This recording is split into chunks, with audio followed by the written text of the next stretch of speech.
Hello and welcome to Record Sports Hotline Live. My name is Daniel Caw. I'm delighted to be joined by my esteemed colleagues, Keith Jackson and Fraser Wilson. Guys, how's it going? Yeah, okay. Here we go. No. I'm just a little bit concerned about how this is going to go tonight because everything that's happened over the course of the last hour and a half, 2 hours, has had a sort of a catastrophic feel to it, hasn't it? We were meant to bring a packed show tonight, Craig Swan and Zagreb, and we were going to get our resident referee, Des Roach. And one by one, everything's kind of fallen over, and now all we've got left is me, you, and Fraz. Scotland good luck to the viewers. Scotland International's back in the Bertie Vogts days when everyone pulled out and you had to pull in the B team. So here I'm, lads. This is it. You are the ultimate Alan Partridge, Sue Cook moment. Sue Cook's pulled out. Get Fraser Wilson in. Stevie Crawford up front. Jay McKedley at left back. I should say though, Keith, I know he watches it religiously, but thank you, Swanee. Alan Partridge. I was going to say thank you to Swanee because he was meant to come on and do a record from Zagreb. He was running about Dinamo Zagreb Stadium trying to find a signal. And I was kind of thinking we should have recorded this and just put it on YouTube because it would have been quite funny to watch. But Benny Hill the Benny Hill music on it. Aye, exactly. Obviously, just one for the younger viewers out there. Staying as fresh and topical as usual. Yeah. He's obviously out there, guys, because Celtic take on Dinamo Zagreb tomorrow night in the Champions League. The one thing that Swanee did tell me is that Zagreb are kind of seem in a very confident mood going into the game. And Keith, would you make Zagreb definite favourites going into this? Do you know what? There's a lot of people talking Zagreb down, and there's some stats to back that up.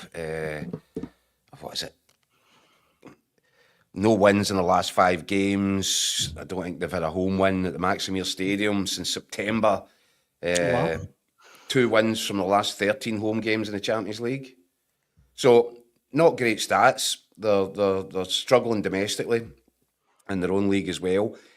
But then there's another set of stats that you can throw at it, right? They had a draw with Monaco in Zagreb, and they've had wins away against Slovan Bratislava. Everybody beats Slovan Bratislava.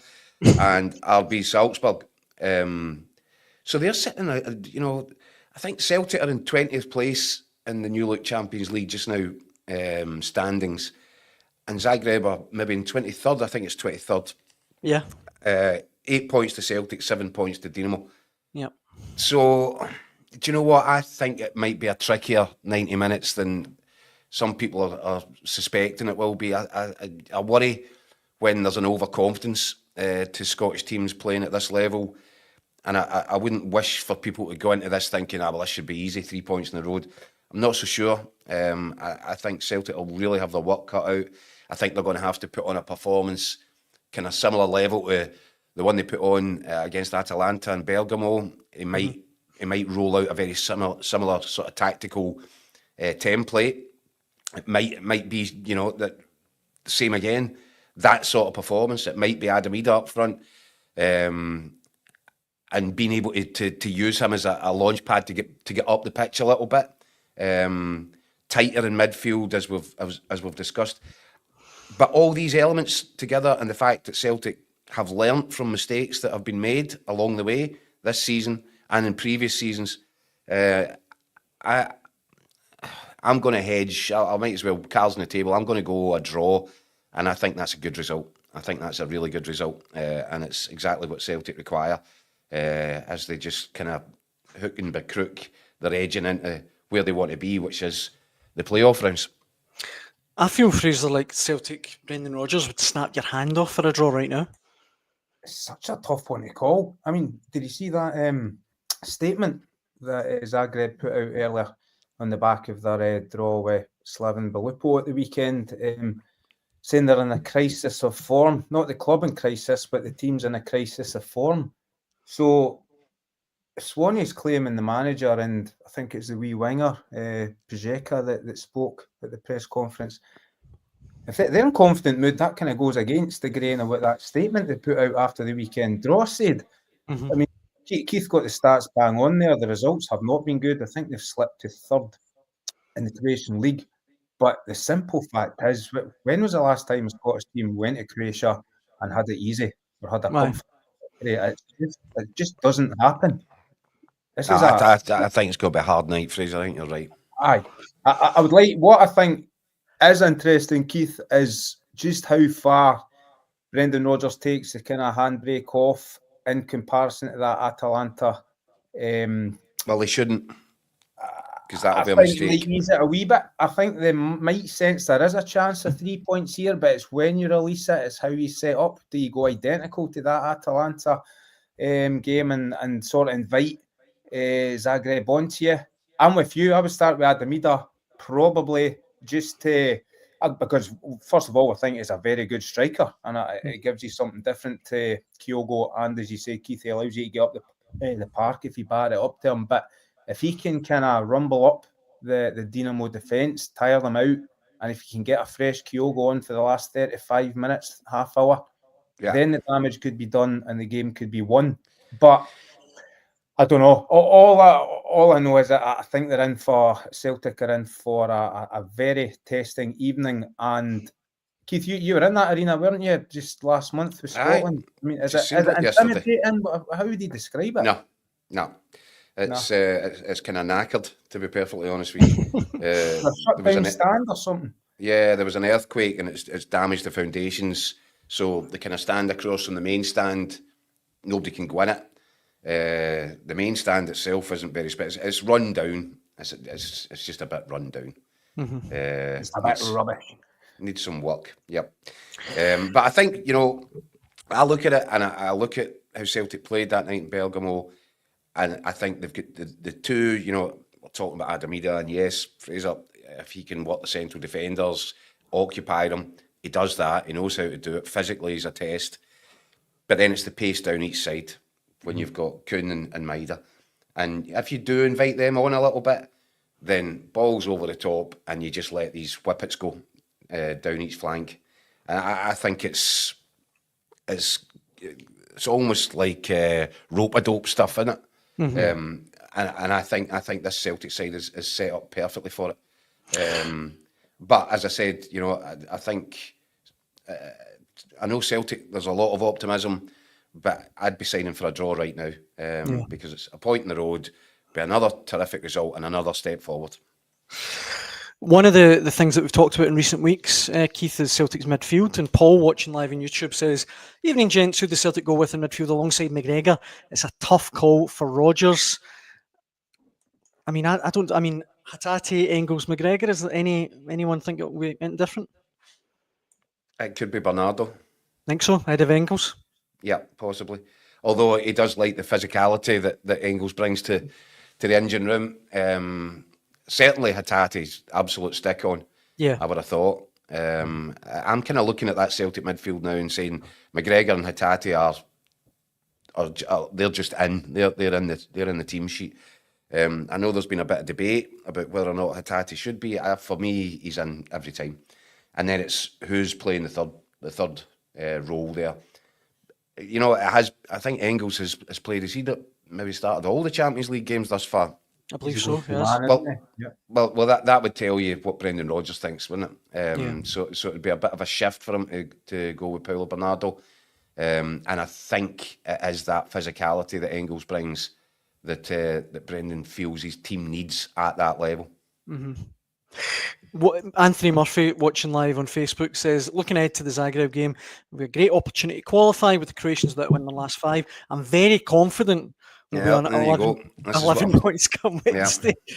Although, this one, Keith, I think you like, William Sloan, watching live on YouTube, says, I'm going to have to stop listening to this for fear of agreeing with Keith anymore. Almost assured that death and taxes is overconfidence and a thumping.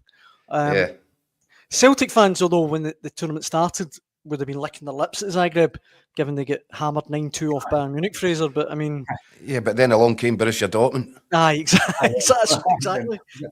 I know. I was going to say they've only 3 teams have conceded more than Dinamo in the league phase because Dinamo conceded 15, but as you say, 9 of them came in that horror opening evening against Bayern, so you can't read too much into that. Celtic have recovered, Fraser. You know, Celtic went through that similar experience in Germany, and they've recovered from it, and they've got themselves into an excellent position. I think my point is that don't write Zagreb off here, because there's nothing much in between. You know, 1 point of a difference between the two of them. I really think this will be a real even match, but I like to think that Celtic have got the weapons, and now they've got a style of play which is suited to going away from home in the Champions League. And I'm telling you now, I keep going back to it, sign for a 1-1 draw all day long. Great result.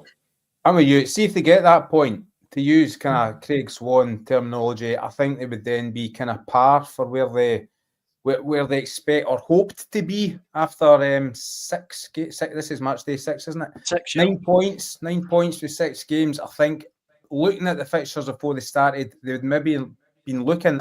They maybe amassed those 9 points in a different way, but I think they'd been happy to be sitting in this situation, knowing the 2 games they get left, to have 9 points in the bank and be very, very close to securing that playoff spot. So that's why I think a draw tomorrow night would be a good result. But I mean, not sure, Fraser, that anybody looked at Atalanta away as a game where Celtic would take anything.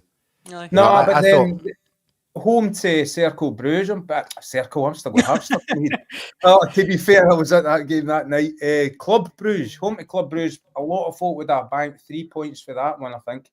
That's what happens when you get overconfident. But look, this team's got danger. I mean, the boy that scored, Marco Pjaka, that spoke today, apologies if that's not how you pronounce it, by the way, but Marco Pjaka that spoke today ahead of the game, he played in the game a decade ago and scored a hat-trick the last time these two sides met. It would have been 19 at that point, and he rattled 3 goals by Craig Gordon.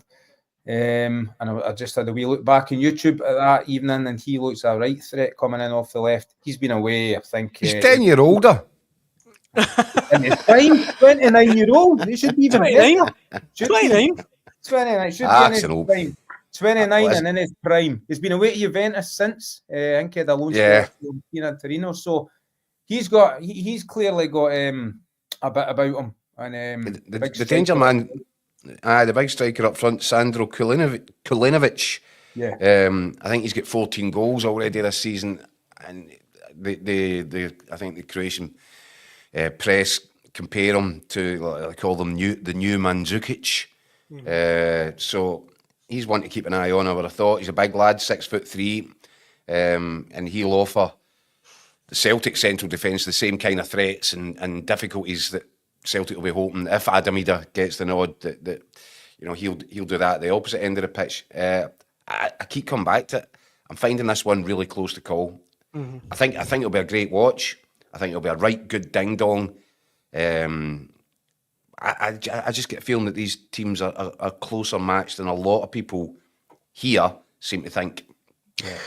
Fraser, we were speaking last month, Keith, about why did Croatia produce quantities of good players when they're kind of similar sized country to ourselves, and most prolific production line anywhere in Europe, probably. So if he's the new Mandzukic, your words, not mine. not mine. Not Whose mine. words, Those sorry? are words of Top Gear magazine. What have they got to do with anything? But You're not a Partridge fan, are you, for us? Nah. I think it's pretty clear Celtic are going to have a job in their hands tomorrow night, and this certainly is not a gimme. For the record, I love Alan Partridge. It's really good. Kaiser writes in saying, I think Celtic will win away, win the cup final 3-1. Zagreb are injury ravaged. Well, you mentioned the game 10 years ago. They do have injury problems. They do have big injury problems. You mentioned the game 10 years ago there, Fraser. The Celtic team that night was absolutely wild. And when you look back, Skepovic, who I can barely remember, Picasso on the left, even McGregor on the right, Ambrose partnering Van Dijk. Brilliant. It's amazing how much, well, not amazing, I guess, but 10 years, how much the Celtic team's changed. Picasso. Remember Picasso? Yes, I do. He scored a Efe screamer in one Ambrose. game, didn't he? What's that? With Castle, he scored an absolute screamer in one European game.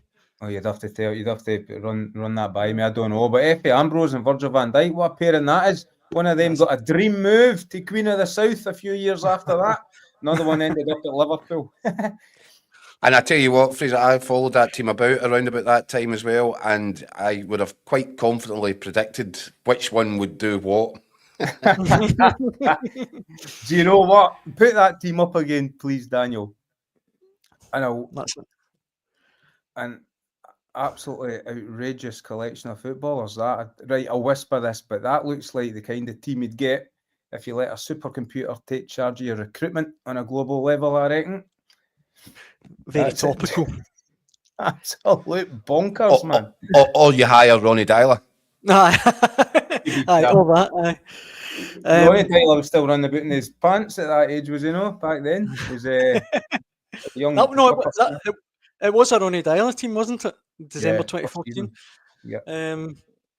Right. Well, look, to clear up on Celtic, then we're not going to be on air before the game or until the game's over now.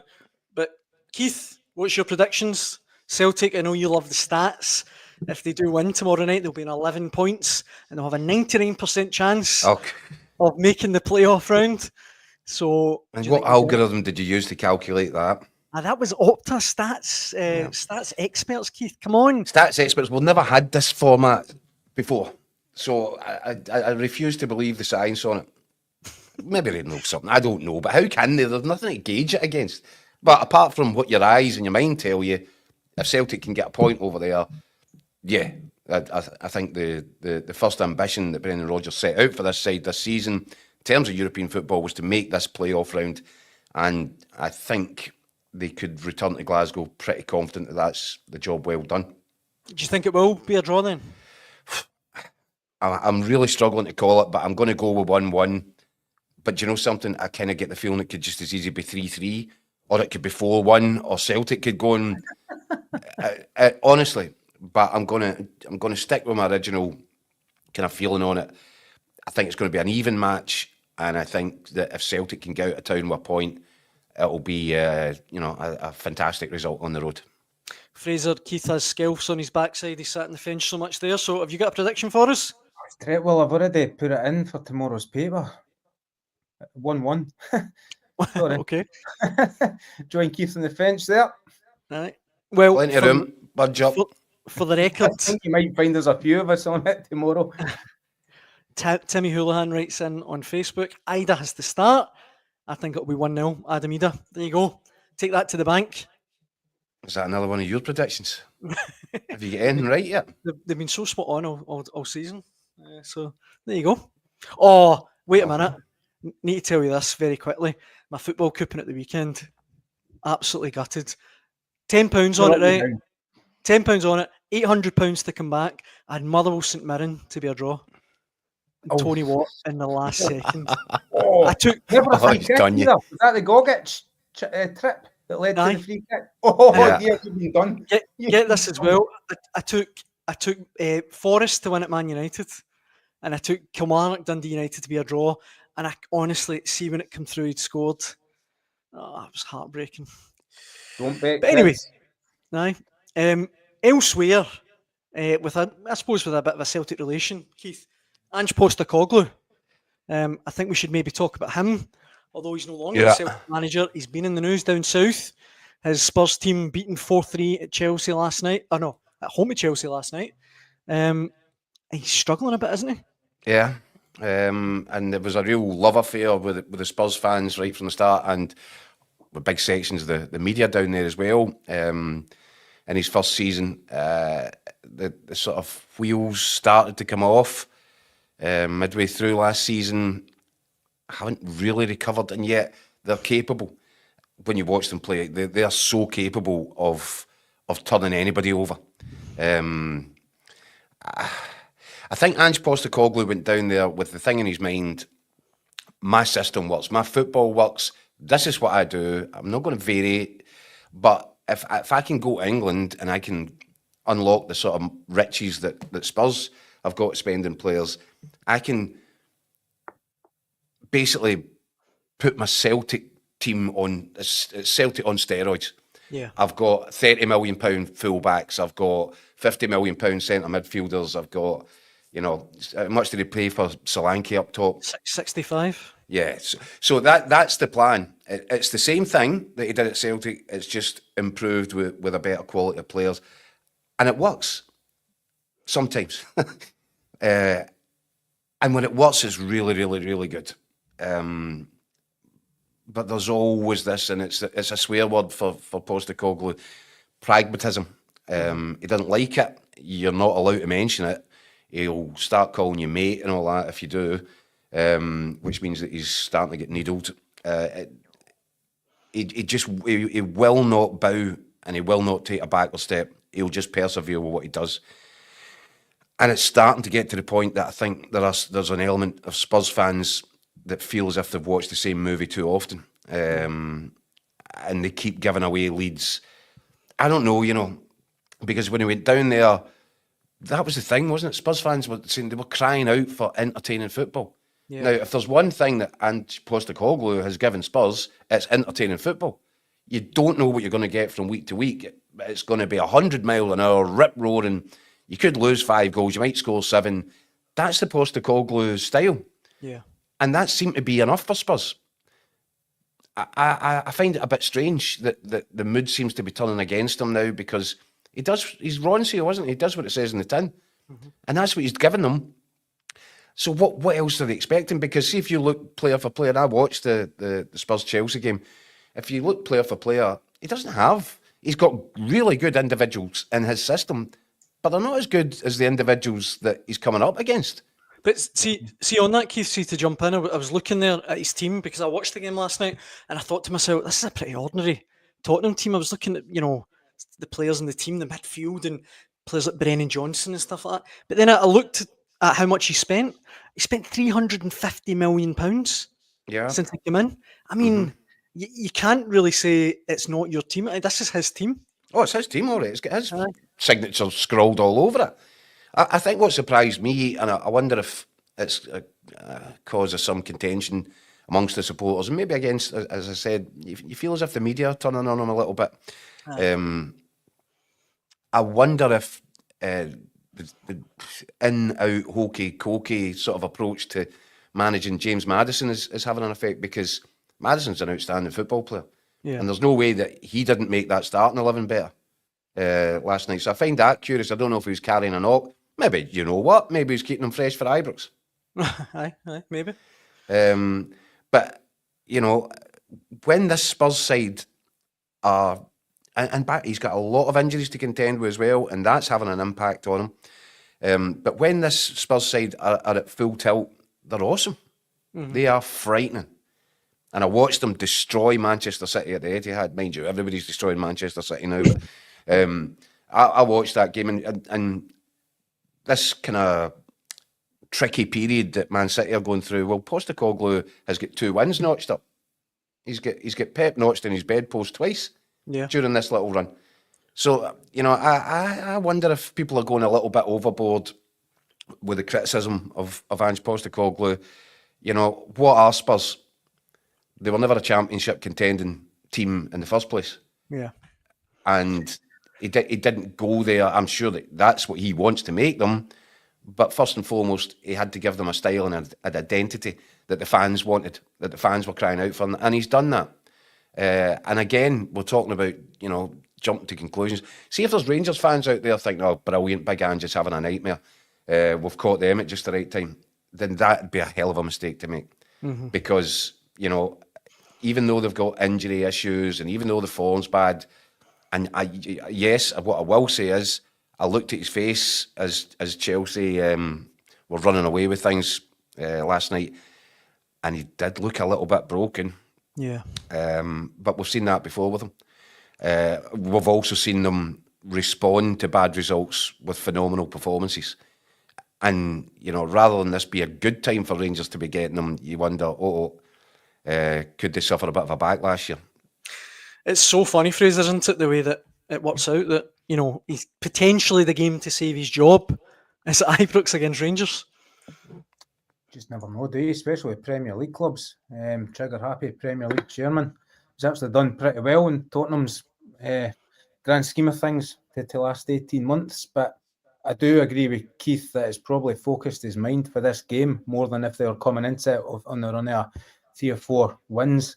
I don't see the point in having Pep Guardiola in your bedpost, a notch against his name in your bedpost if it's the only win you have in, is it 7?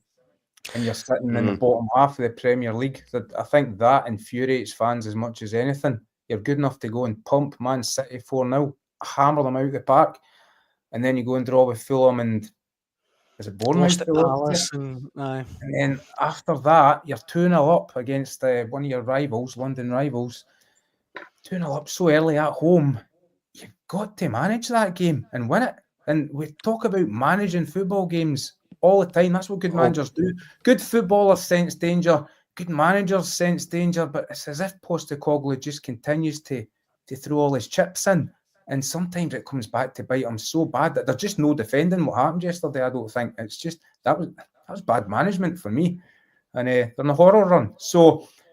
But that's what he does, Fraser. He said it. It's not as if it should be taking anybody by surprise. He has said this. He will not change. This is what he does, and you either like it or you lump it. I don't agree with it either. As I said to you, look, if we think Steve Clarke at times can be stubborn and pig-headed, Ange Postecoglou is worse. If he just sticks by this system and refuses to have a plan B, what is it? I just want to do plan A better. My plan B is to do plan A better. The Aussie Mark Warburton. You said it. Listen. There seems to be a kind of appetite for big Ange bashing here. I actually genuinely think that he's been a good appointment for Spurs, and I think if they can stick it out and tough this one out a little bit, he'll turn it around. I'm sure of that. And that's why, in terms of, is this good timing for Rangers to be getting them when they are in a bit of a state? He is, you know what he's like. He gets very tetchy. You can see the bad mood sort of sinking in. So you wonder, is this a good time? Because as I keep coming back to it, if they unleash on Rangers and they go full Ange ball, it's going to be a difficult night at Ibrox. And I don't think the Rangers fans will take too kindly to having to watch that either, if that is the case. But I tell you, the flip side, if they get a win over them, they'll absolutely love it. Yeah. Thursday night at Ibrox, isn't it? That's just the magic of the Europa League nights at Ibrox. Anything could happen. Yeah, look, I don't like that Ange bashing either, because what he did at Celtic was remarkable, phenomenal, and real entertaining. And as a non-Celtic, Rangers, Tottenham fan, I just love watching his teams. I love watching his games because he just do not know what's going to happen, as yesterday proved. Rangers is okay watching live on YouTube says Ange will get the Pat mix soon. As much as I'd love to deliver the final blow, can't see it on Thursday. It's a free hit for us. No Hadji and Danilo is criminal. Thanks for that one, Phil. And I actually, Keith, I do think that is really significant for Rangers, both those players not being available, because Danilo, I think, up front has made a massive difference, replacing the and he's still not even really up to full speed yet. Exactly. And Hadji as well. We've talked about it's madness. It's madness. I mean, honestly, of all the kind of mysteries, and sometimes you look at Clement, you think, you seem to be making this job harder for yourself than you actually need to do. And I'm sorry, there is just no way of explaining to me why at the start of the season you're submitting your squad list for the Europa League group stage. You know it's an extended competition, and because your medical department is telling you that Danilo will probably be kind of mid-November. Why wouldn't you put him in the squad? Bizarre. I mean, I could get it if you had 5 other strikers that were all fit and firing, but you had Cyril Dessers. You had Cyril Dessers. I mean, it's madness. And you know my thoughts on Hadji, and the way that he's been treated has been shambolic. And it's testament to his professionalism and his persona, that he didn't throw the toys out the pram. He's knuckled down, and he's proved that Clement was wrong. Yeah. And with each passing game, he's now emerging as, do you know what? He's possibly the key man. He's the key man to the added variation and threat going forward, because he's able to knit something together which was fractured earlier in the season. And there might be Rangers fans that are quietly not too unhappy if Hadji and Danilo have to sit this one out, which they will have to sit this one out, if it means they're fresh and ready to roll in the cup final at Hampden on Sunday. Yeah. By hook or by crook, it might just have landed really lucky here. Yeah. And this is the great thing about Clement and the situation that Rangers are in now. You just genuinely don't have a clue what you're going to get. And you don't know if he's planned this, if he's a genius that's planned it, if he's sort of a John Cleese bungled his way into it. But, you have got this scenario now where Spurs are down on their luck. It does feel as if there's people putting Ange Postecoglou in the Green Mile right now down there, putting him under all sorts of pressure. He picked up more injuries yesterday, didn't he? Yep. And he's coming up to Glasgow. Could you imagine if Clement was able to take that scalp going into the cup final? It starts to change the whole narrative about where Rangers are this season under Clement. Yeah. And then you go into a cup final, and by the way, guys, my two best attacking players, they're ready to start. Gave them the week off. Kaiser says, Keith, if Rangers fans could pick one game, what would it be? Tottenham or the cup final? I imagine it will always be the cup final. Oh, but my word. How obvious is that? That's the easiest question ever. Sorry, if you're watching at home, Kaiser, I maybe shouldn't have stuck that up. That was maybe my fault. But, just what you're saying, it could transfer everything, Keith, to transform everything. Yeah.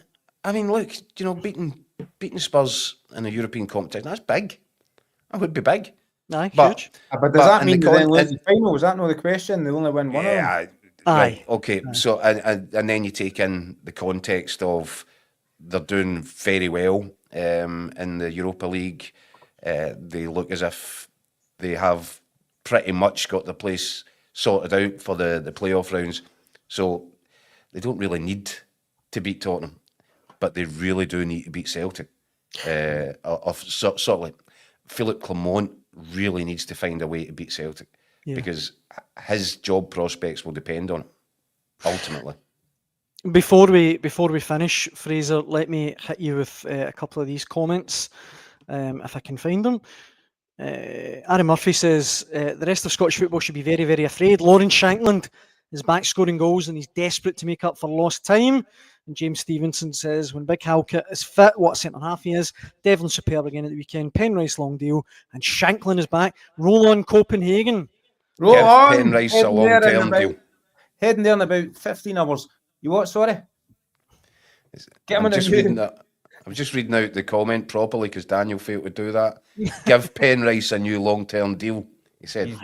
He's been the pick of the bunch of the summer. He's been excellent, hasn't he? Oh, aye. Was it another 2 assists at the weekend?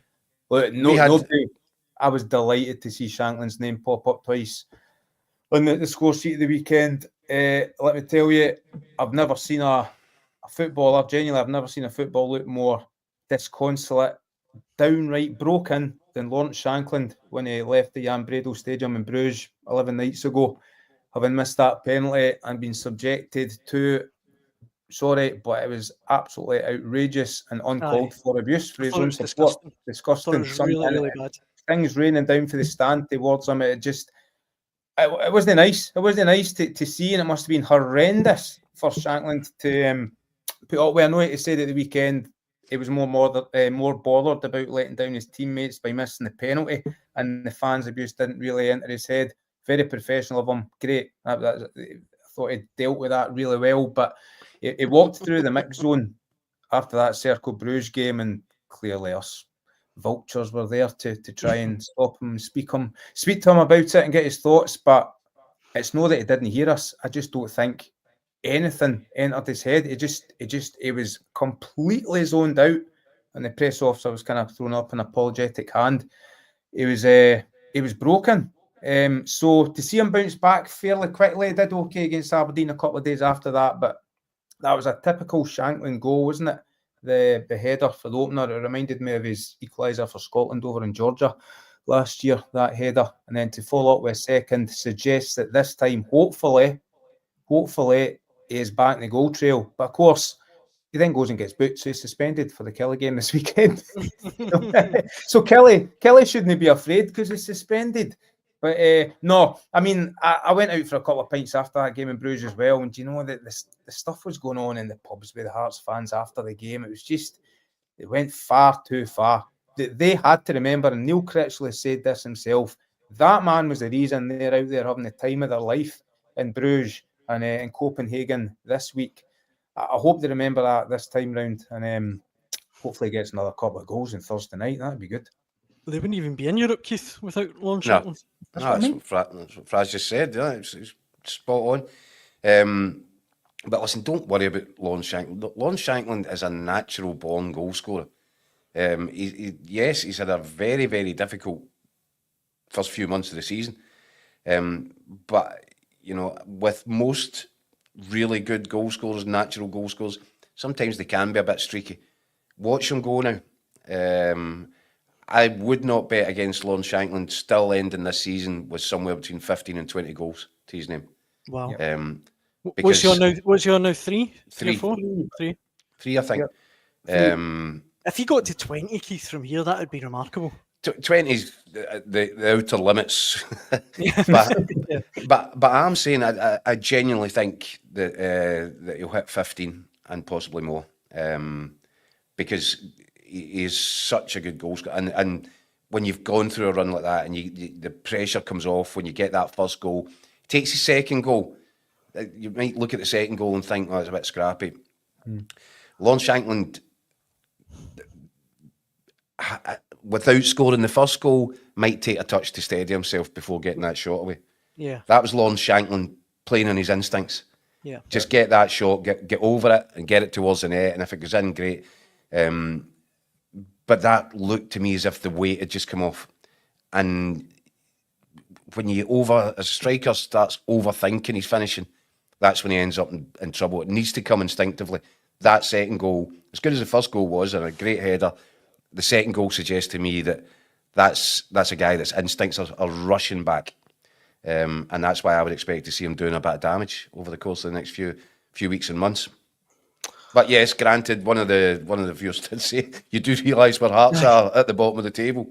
Eddie Wood there saying, you do know where Hearts are, which is a fair point, but they've definitely had a turn in form, kind of, since Neil Critchley came in. Performances on the upturn. Well, the key is goals, and Shankland is the key. Well, look, guys, I think that more or less brings us to the end of Monday's Hotline Live with Record Sport. Thank you very much for everyone at home that sent in comments. We'll be back tomorrow following Dinamo Zagreb versus Celtic. Keith, Fraser, thank you very much for joining me. A late night tomorrow, is it? I think so. Good. I'll be in a flight to Copenhagen, so I'm afraid I can't tune in. But I'll watch you on catch up if it's available. Enjoy that, Fraser. Safe travels when it comes. Thank you. And thanks for watching. Cheers. Cheers, Daniel. Cheers, guys.